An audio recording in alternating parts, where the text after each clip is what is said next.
पहिल्यांदा निघालो तेव्हा जरा संमिश्र होत्या, की दुःख पण होत होतं, वाईट वाटत होतं, की अरे आपले कुटुंब, आपले सगळे मित्र-मैत्रिणी, आपलं घर, सगळ्या सुखवस्तू आपण इथे सोडून दुसऱ्या देशात चाललोय. कसं असतं तिकडे? म्हणजे वेळा, खाणं, वागणं, लोकं कशी असतील, घरं कशी असतील, थंडी, पाऊस आणि मी जरा प्रॅक्टिकल आहे आमच्या दोघांमध्ये असतं ना ते एक बॅलन्सिंग असतं. हा अतिशय इमोशनल आणि मला टेन्शन जास्त की ह्याला मी कसं सांभाळू एकटी.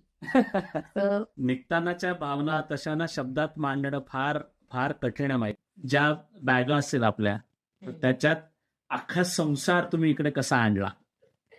ते शक्यच नव्हतं बसवणं.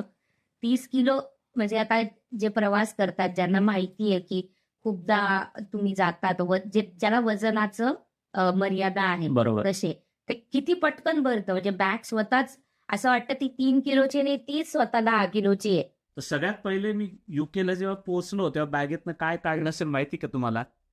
सगळे देव.